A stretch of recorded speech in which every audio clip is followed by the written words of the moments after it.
This is a snippet from Decimus, the Wolf of Rome, by Gabriel Garcia.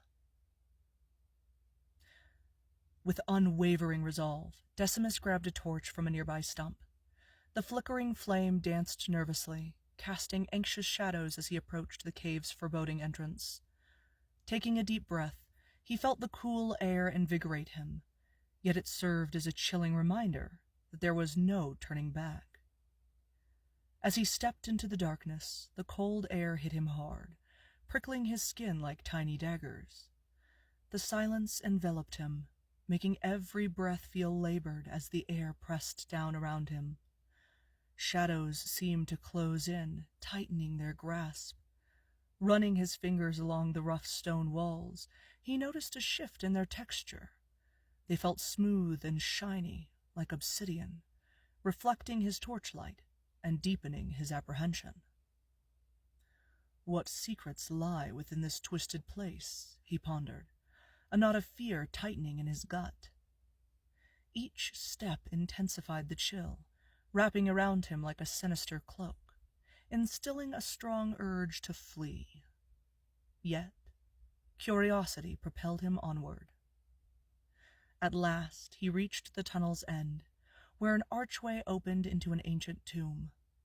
A mixture of awe and dread swelled within him.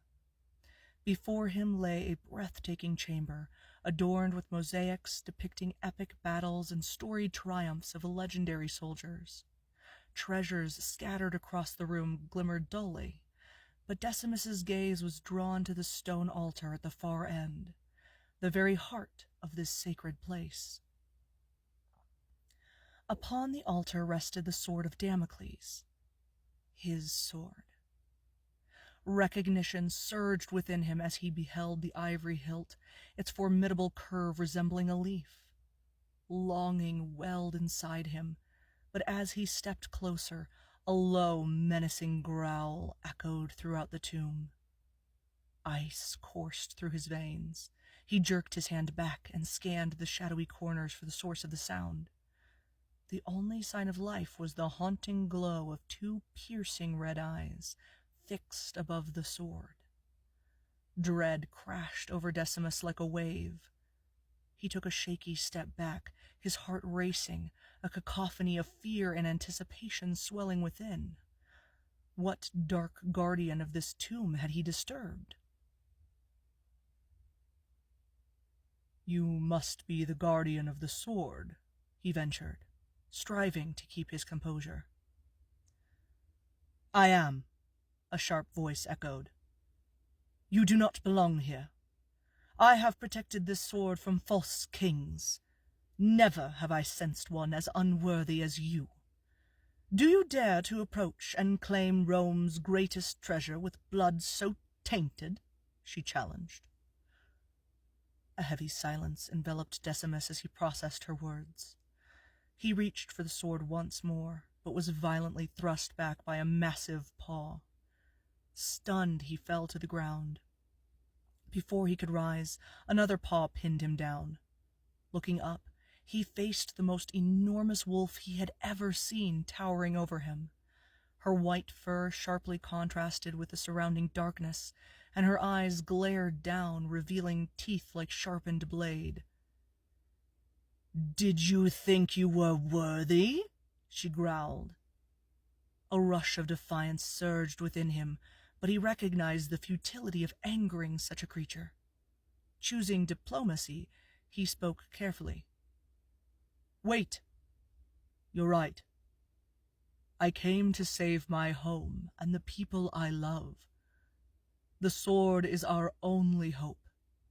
If that's not enough, then so be it." The she-wolf hesitated, then surprisingly removed her paw, allowing Decimus to rise slowly. "No man has drawn the sword from Damocles' grasp without facing dire consequences. Should it deem you unworthy, I have gone hungry for centuries," she warned before slipping back into the shadows. Collecting himself, Decimus approached the sword once more. With reverence, he recited a Latin prayer. "Jupiter, grant me strength." Pulling with all his might, it felt as though the fabric of reality shifted against him. He gripped tighter, muscles straining, and with a resounding thwing, the sword broke free. In that instant, the altar began to transform. Decimus gasped as the chamber unveiled armor. The imperial helmet, a tribute to the gathering, adorned with a wolfskin headdress. "It seems you have been judged worthy, Decimus Aquilla," the she-wolf's voice echoed gently. "You knew who I was all along, didn't you?" he asked. "I needed to see for myself if Ultio made the right choice," she responded. A moment of stillness settled around them, giving Decimus a chance to ponder the significance of her words.